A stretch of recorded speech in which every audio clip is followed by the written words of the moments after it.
Aqui quem fala é o Gabriel, do GBRHQs. E primeiramente eu queria dizer desculpa por ter ficado tanto tempo sem postar vídeo no canal.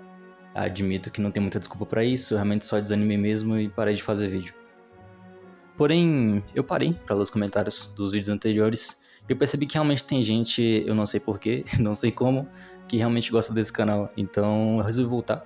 Então cá estou, novamente, desculpa pela demora. Mas agora eu pretendo fazer um vídeo por semana, não vou prometer nada, porque como vocês bem sabem, às vezes eu só sumo e de repente eu volto. E por motivos de querer alguma empolgação nesse vídeo de volta, e algo que possa realmente interessar vocês, eu resolvi trazer um gibi que eu gosto muito.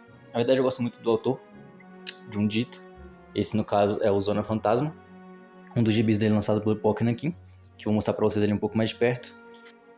Esse é um gibi muito interessante, é um dos gibis mais novos dele, se eu não me engano, uma das obras mais novas.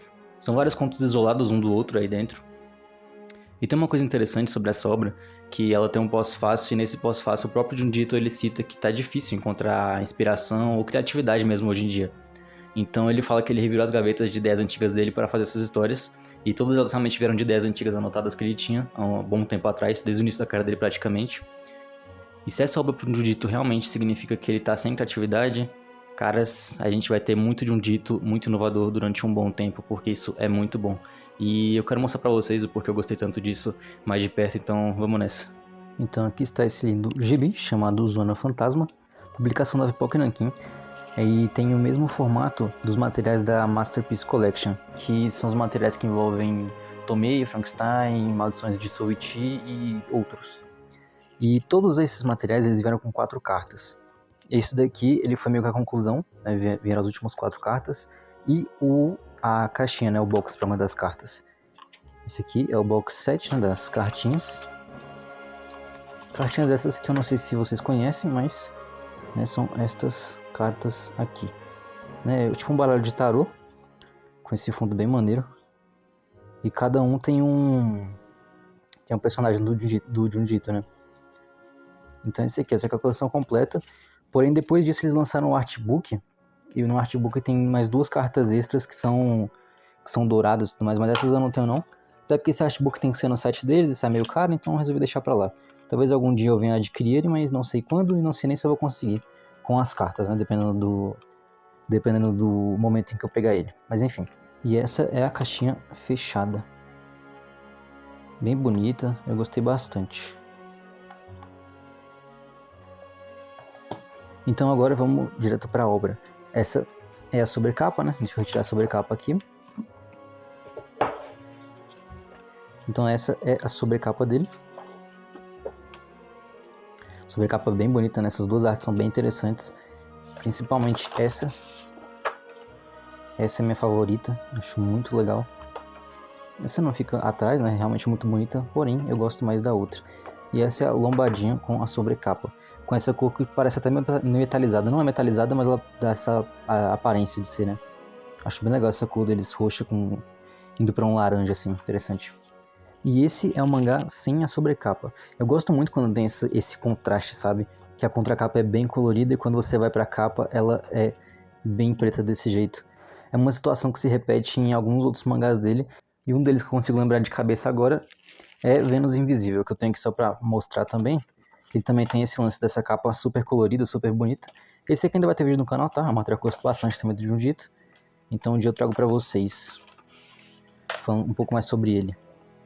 E né, por dentro é a capa toda preta, que de longe assim é só preta. E quando a luz bate dá pra perceber que tem todo esse desenho escondido nessa capa preta. Eu acho isso muito interessante. Então essa é a parte da frente da capa, com essa arte belíssima, que remete a uma das histórias que tem a ver com Maria. Essa é a parte de trás, com essa arte também bem interessante. Essa é a lombada. Também temos esse belíssimo marca-páginas. Muito bonitinho mesmo. Aquela qualidade, né, Pocket Nankin de sempre. Vocês me desculpem caso a luz esteja estranha, tá? E também pelos meus maus modos na frente da câmera. Realmente faz muito tempo que eu não gravo, então eu tô desacostumado. Então não sei como vai sair esse vídeo em qualidade, sabe? Então eu já peço desculpa aí antecipadamente por isso. E essas são as histórias que a gente vai encontrar aqui, tá? Originalmente são 2 volumes. Aqui no Brasil saiu o volume único, né? Como vocês podem ver. Mas originalmente são 2 volumes. Então os contos que compõem essa antologia são A Descida das Carpideiras, Madonna, Corrente de Espíritos de Aokigahara, Altos Canejar, Soberano Demônio da Poeira, meu favorito, tá? Soberano Demônio da Poeira é meu favorito. É muito interessante essa história, eu gostei bastante dela. Aí temos Vila do Éter também, Chilketanuske, Carapaças do Pântano Manju, essa história também é muito boa. Essa palavra eu nunca tinha ouvido falar antes, carpideira, mas dentro da própria história eles nos explicam o que é, e são mulheres contratadas para chorar no velório, meu Deus, no velório alheio. E a história desse conto é sobre um casal que vai fazer uma viagem, né? Então eles estão andando para uma certa cidade e eles começam a ouvir esse choro, né? Um choro meio estranho, muito melancólico. E eles começam a acompanhar esse choro e eles chegam nesse local onde tem uma carpideira, né? Chorando, que eles não sabem do que se trata ainda, mas daí é explicado para eles aqui. Quando essa mulher chorando bastante aqui. E daí ela acaba ficando triste, a moça do casal, né? E a partir daí essa tristeza meio que não solta ela. Então ela volta para a cidade depois de um tempo, e ainda assim ela continua triste. Então, com o tempo eles resolvem voltar lá para ver o que está acontecendo e ver se tem como consertar nessa situação que tá bem chata. Toda hora ela tá chorando, ela não consegue fazer mais nada da vida além de chorar praticamente, porque ela sente essa tristeza muito grande. Então eles conseguem entrar na Descida das Carpideiras, que é uma cidade composta só das carpideiras, e como a Jun dita, vocês podem imaginar que isso sai dos trilhos e é extremamente exagerado, né? E isso é simplesmente maravilhoso e gera algumas cenas bem interessantes, como por exemplo esse cadáver começando a chorar e criar esses sulcos enormes no rosto com esse choro e forma basicamente um rio no local, e isso é muito louco. E chega a ponto de o cadáver até estourar de tanto chorar, literalmente estourar e libertar essas almas todas que estavam dentro dela. E daí temos essas artes magníficas, né, do Jundito. E daí eu não vou contar mais sobre isso, porque senão seria muito spoiler, mas vão acontecendo coisas e muitas coisas muito loucas sobre essas carpideiras, e é só isso que eu vou dizer mesmo. Como próximo conto temos Madonna, que resumidamente é uma escola religiosa para garotas, em que a diretora, né, a vice-diretora do colégio, que seria a esposa do diretor, ela acredita ser Maria, mãe de Deus. Ela jura ser a reencarnação dela. E vai não sendo mostrada essa hipocrisia dela por pensar isso e da forma que ela age, e todo esse terror que ela implica sobre as garotas. E daí as garotas começam a ver que não é exatamente assim, descobrem a verdadeira face do diretor, e, cara, isso se escalona de uma forma muito da hora. E é daqui, tá, que vem a imagem da capa, que é Maria chorando aqui atrás, e descobrem que esse sangue tem uma razão, tá ligado? Talvez tenha um corpo ali dentro, sangrando, né, talvez. E isso tudo gera essas artes bem interessantes pra gente. Artes bem maneiras.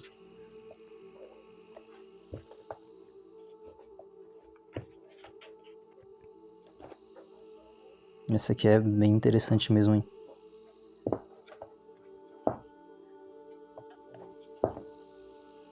E no fim tudo pega fogo. Mas é aquilo, né? Não vou comentar muito sobre as histórias para não dar muitos spoilers para vocês. Em seguida temos essa história chamada Corrente de Espíritos de Aokigahara. Essa é uma das mais criativas, eu gosto bastante dessa história. Basicamente reza a lenda de que tem uma caverna chamada Boca do Dragão, ou algo parecido, na floresta de Aokigahara, que fica no pé do Monte Fuji, em que as almas meio que se refugiam. E às vezes dá pra ver as almas saindo de lá, o que gera uma corrente de almas. Então essa é a Boca do Dragão, a caverna Boca do Dragão, que de fato parece a boca de um dragão. Eu achei muito legal esse desenho, porque, poxa, acho que esse é o mais próximo que temos de um dragão desenhado pelo Jundito. Eu adoro dragões e gosto do traço do cara, então esse aqui foi bem interessante. Bem, não é exatamente o mais próximo, né? Já que temos esse dragão aqui literalmente desenhado, com o cara imaginando. E a história desse conto é que um casal vai cometer suicídio, né? Eles resolveram cometer suicídio juntos, porque o cara tem uma doença degenerativa, se eu não me engano, né? Então é meio que inevitável a morte dele. Então ele resolve se matar, e a namorada dele resolve que também vai junto com ele, porque não quer ficar sem ele. E eles acabam encontrando essa corrente de almas, ele entra nessa corrente, e depois disso ele sai da corrente melhor, ele diz que se sente melhor. E daí depois disso ele muda de ideia sobre o suicídio, resolve que não vai se matar mais, porém ele diz que não vai voltar pra casa. E assim ele faz, ele não volta pra casa e continua aí um bom tempo mergulhando nessa corrente de espíritos, né? E daí eles encontram esse outro cara, que também estava com intenções suicidas e resolve não se matar depois de seguir os conselhos do humano aqui e mergulhar na corrente. Então eles basicamente viram esses dois amigos surfistas de corrente espiritual e ficam nessa daí. A mulher volta pra casa, eles continuam ali, então depois de um bom tempo ela volta e eles estão com os corpos cada vez mais diferentes. E daí a gente descobre que essa corrente de espíritos não são exatamente espíritos, são seres humanos ainda. E, cara, é uma loucura muito doida. Tem umas cenas bem interessantes, esses corpos estranhos deles que estão a caminho de se tornar isso daqui, né? Parecem umas planárias, sei lá. Então, é um conto bem interessante, cara. É um conto bem maneiro. E tem essas artes maneiríssimas aqui, né? Dos caras voando. O próximo conto é o Ao Toscanejar. Toscanejar é aquele momento em que a gente tá acordando pela manhã, sabe? Meio acordado, meio dormindo, sabe? Pescando, sabe? Isso seria toscanejar. Então a história gira em torno disso. O protagonista, ele adora esse momento, né? De ficar toscanejando pela manhã assim, né? Meio acordado, meio dormindo. Então basicamente ele falando o quanto ele gosta disso. E daí começam a surgir assassinatos e ele tem lembranças desses assassinatos. Então ele começa a pensar que ele pode ser o assassino. E meio que é e não é. A história vai desenrolando, vai mostrando pra gente isso. O porquê ele tem lembranças tão nítidas. E basicamente o serial killer de verdade meio que imputou as memórias sobre ele. E isso não é de agora, não é só tipo ele que tá envolvido e o serial killer do momento. E, cara, isso vai tomando proporções muito interessantes. Acho que é uma das histórias mais investigativas que eu vi do Junjito. É bem interessante esse lance de imputar memória nos outros e tudo mais. Eu já tinha visto uma história do tipo, mas eu não lembro quando, nem se foi num livro, no gibi ou num filme, realmente não lembro onde foi. Mas eu achei interessante a ideia. E, de repente, tem uma história desse jeito, sabe, aqui, do Junjito nesse volume. Eu não esperava por isso. Então achei bem interessante essa história, eu gostei bastante dela. E tem essa arte. Eu acho interessante o rosto, é bem diferente, sabe? Parece uma foto, não sei explicar. Acho que são só pontilhados, na verdade, né? Não chega a ser uma foto. Mas dá uma vibe meio realista, ou tô viajando. Não sei, deixem nos comentários o que vocês pensam sobre isso. Mas daí tem essa sequência, né? Depois desse ataque tem essa sequência aqui, que eu achei muito interessante pela a vista de dentro do capuz do assassino, né? Recebendo esse spray na fuça. Spray de pimenta, eu creio. Muito legal, cara. Então eu gosto bastante dessa história, acho ela bem interessante, bem diferente, né, do que normalmente temos nas histórias do Junjito. E na minha humilde opinião, essa história ela contém a personagem feminina mais bonita que o Junjito já desenhou, sabe? Então meio que me perdoe aí, mas realmente eu achei essa moça muito bonita. E a história segue assim, com o cara não sabendo se tá ficando maluco ou se realmente é o assassino, e assim vai se desenrolando até o ponto em que temos a verdade jogada na nossa cara, que eu não vou falar exatamente como é, né, pra não dar mais spoilers, apesar de eu contar bastante da história, mas ler ela é bem diferente de só ouvir falar. Então tá tudo bem, eu creio. E aqui temos a minha favoritinha, tá? Soberano do Demônio da Poeira. Essa história é muito boa. A história desse conto é literalmente uma cidade abandonada, ou semi-abandonada, completamente tomada pela poeira, né? Destroços, poeira, enfim. Então tem esse garotinho, que é filho de um dono de um hotel que fica nessa região, e ele fica andando, né, vagando pela cidade durante o dia, coisa que o pai dele pede pra ele não fazer, porque o pai dele diz que a cidade é reinada pelo soberano demônio da poeira, e por isso a cidade é toda empoeirada. Então tem vários dessas artes, que dá pra ver a poeira bem desenhada, sabe, poeira bem detalhada, que eu acho bem interessante, principalmente nessa daqui, dá pra ver bastante a poeira. Então a gente fica com essa dúvida se esse tal demônio da poeira realmente existe ou não.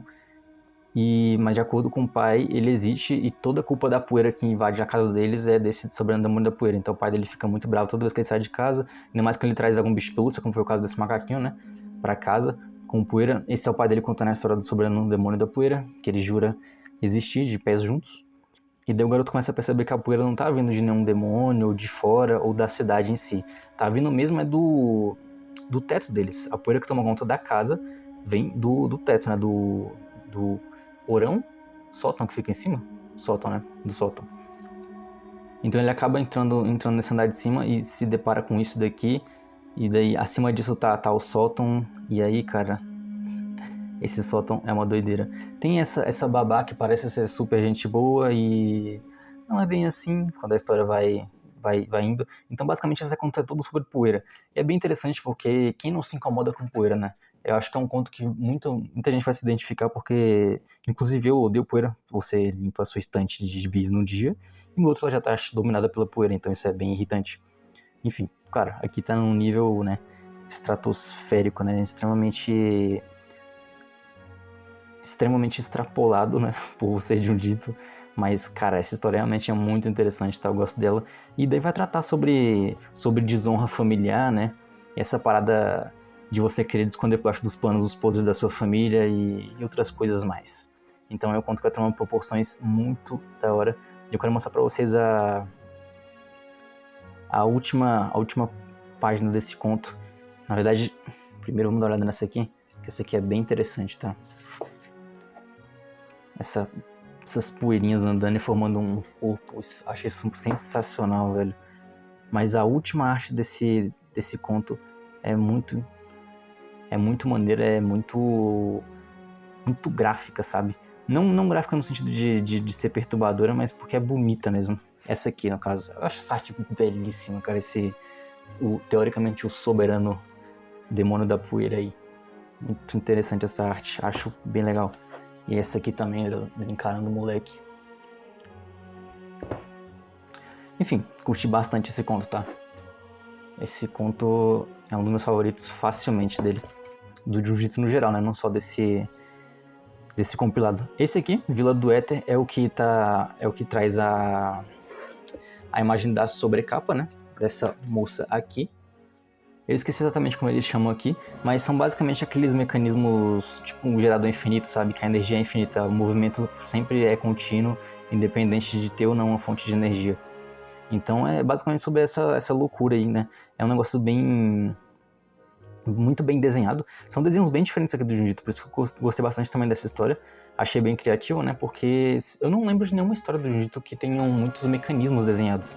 E eu acho sempre legal ver um mangaka, um artista no geral, que não tá acostumado a desenhar muitas coisas mecânicas, desenhar isso. Eu acho bem interessante.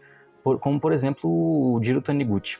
Porque a maioria das obras dele, né, do Jiro Taniguchi, são obras de dia a dia e tudo mais. E tem uma obra dele chamada Era do Gelo, que tem bastante coisas cibernéticas desenhadas. Se vocês quiserem, eu posso fazer um vídeo depois sobre o Jiro Taniguchi, ou trazer alguns mangás dele aqui pro canal, porque eu realmente acho esse artista bem interessante também, tá? Então eu gosto desse lance de ver um artista desenhando coisas que ele não tá acostumado. Isso gera artes bem interessantes, como vocês podem ver. O Junjito, ele realmente mandou muito bem nesse lance dos mecanismos. Até no pós-fácil ele comenta que ele ficou apreensivo porque era um negócio que ele não estava acostumado, então ele pesquisou bastante sobre os formatos e tudo mais para desenhar do jeito mais interessante possível. Esse gato, nossa, esse gato é sensacional, cara. Essa arte do gatinho ficou muito maneira. Gostei muito. Principalmente essa aqui de baixo, que ele tá de frente. Achei muito doida. E, cara, basicamente esses mecanismos eternos estão sendo botados em pessoas, para as pessoas virarem basicamente eternas, sabe? Eternos escravos do cara que transformou a vilã nisso tudo. Eu não vou falar muito sobre essa história porque é muito fácil dar spoiler sobre ela, mas basicamente é isso. Vai gerando sobre esses mecanismos eternos aí, e eles sendo usados em pessoas e na cidade inteira, basicamente. A cidade inteira é sobre isso. Isso tudo só acontece por causa do éter, que é muito forte nessa cidade. E eles têm que puxar o éter de um lugar meio suspeito, né? Um tal de submundo e de inferno. E isso faz com que tudo saia dos trilhos. E, novamente, é uma história extremamente criativa, muito louca. Cara, as artes são muito legais, tá? Eu acho que a arte é sensacional, a parte de tudo que eu já vi do Junjito nesse trabalho aqui, porque é realmente muito diferente ver ele desenhando muitas coisas mecânicas, né? Mecanismos aí, coisas eletrônicas. Não exatamente eletrônicas, né? Mas, enfim, muitos metais. Gostei bastante de ver os desenhos dele nessa obra. A próxima história que temos é Chuketanosuke, que é sobre aquela família que eu disse que eu não gosto muito. Basicamente são 5 irmãos, tá? Que perderam os pais e são irmãos bem macabros, assim. Eles têm os poderes sobrenaturais e tudo mais. A história desse conto é sobre essa moça que tem uma aura em volta dela, ela sente uma aura em volta dela pesada, com que faz que ela não tenha vontade de fazer nada e tudo mais, sabe? Então, numa das andanças dela pela cidade, ou pela floresta no caso, ela acaba encontrando essa família. E daí ela se envolve com essa família, cara, eles falam que vão resolver esse problema pra ela, sabe? Vão descobrir o que realmente é isso que envolve ela, porque ela quer saber, né? O que é isso dá pra se livrar disso. Então, da relação dela com essa família surgem várias interações interessantes, Essa família, ela é bem cômica, tá? As histórias que envolvem essa família, elas são mais cômicas do que de fato um terror, o que é interessante. Eu gostei muito dessa arte por algum motivo que eu não sei explicar, eu acho que me lembra um pouco Hannibal Lecter, né? E também, de certa forma, o Sandy, quando ele tá preso lá em One Piece, quando ele é pequeno. Não sei, me lembrou algumas coisas dessa arte que eu achei interessante, essa criança aprisionada. Ela tá aprisionada assim por um motivo, porque tem outra história dela em outro gibi, que eu não lembro qual é, que ele meio que evoca o espírito do pai pela boca, ele meio que vomita o espírito do pai. Enfim, são histórias bem loucas. É legal saber a história dessa família, mas comparando no geral, né, com todas as histórias do Jujutsu, são as que eu menos gosto, normalmente são as que envolvem essa família. Apesar de que essa história, sim, é bem interessante. Eu acho que provavelmente é a que eu mais gostei envolvendo essa família. Mas enfim, eles ressuscitam esse tio deles, né, que é o tio que dá nome ao conto. E, cara, é bem cômico, porque o tio deles tem essa mania de ficar falando uma palavra específica e botando a língua pra fora. E daí o moleque aqui, mostrando os poderes dele de novo, né, vomitando um monte de espíritos. Na verdade, eu acho que é o pai dele de novo. Mas enfim, doideira total, muito interessante. E é um conto bem cômico, e são contos bem cômicos nessa família, como eu já disse. Uma vibe muito parecida com Maldições de Soul Witch, né? Soul Witch, esse que eu adoro. Adoro os contos do Soul Witch, acho muito maneiro.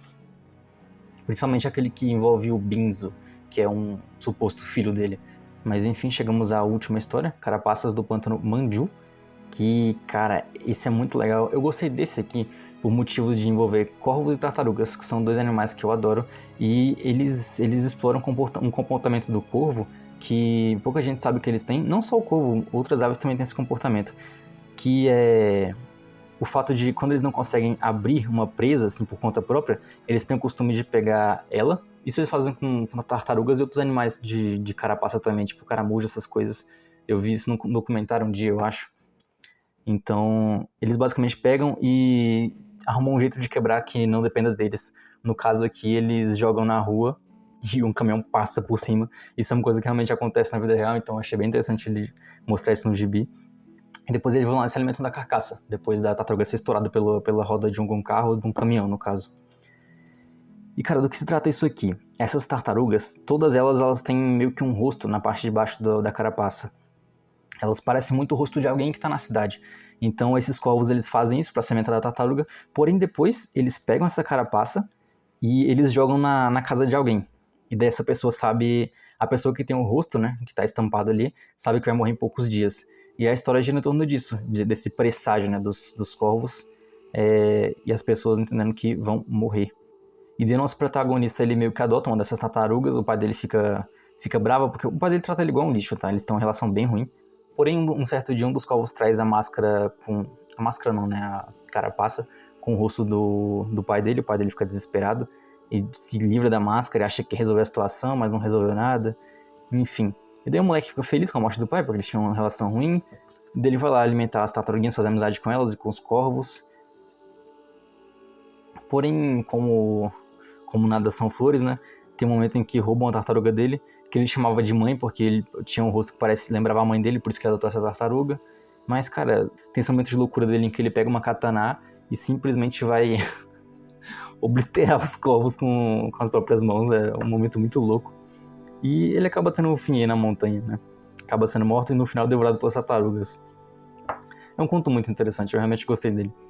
E aqui temos o passo a passo, né? Jujutsu falando sobre o mangá e sobre coisas da... Aqui ele fala, né, sobre aquilo que eu falei na frente da câmera, que ele se viu sem criatividade, que ele pensa que vai ficar cada vez mais difícil ser criativo, porque não vem mais ideias na cabeça dele naturalmente. Então ele teve que vasculhar as gavetas dele antigas, né, de trabalhos antigos, e tirou as ideias de lá. E, cara, como eu disse pra vocês, se realmente isso aqui ele sem criatividade, meu irmão, a gente vai ter Jujutsu durante um bom tempo, porque isso aqui é bom demais. Mas, enfim, é isso aí, rapaziada. Aqui tem aquela arte dos humanoides com mecanismo eterno, né? Uma arte muito massa. E é isso. Esse é o Gibizão Zona Fantasma. Recomendo demais, tá? Muito bom, gostei bastante dessa história. Principalmente do Demônio da Poeira e da história dos Corvos também. Como vocês puderam ver, eu gostei, né? E eu sei que eu me cedo bastante falando sobre Jundito, porque realmente é um autor que eu gosto muito, eu adoro essa criatividade que ele tem no terror, então eu acabo falando mesmo bastante. Esse vídeo deve ter ficado bem longo, E vocês curtiram esse tipo de vídeo mais longo e de eu falando um pouco mais sobre as histórias? Deixem nos comentários aí.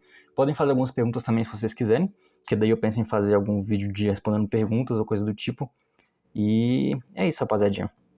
Eu vou nessa e deem ideias aí pra essa volta do canal, né? Pra mim ter ideias mais interessantes do que apenas mostrar os gibis. Me falem o que vocês querem ver nesse canal e me ajudem com isso aí, que daí eu vou botando a ideia de vocês em prática. E a gente vê, né? Até onde esse canal vai. Mas, enfim, até mais pra vocês e fiquem bem. Até a próxima.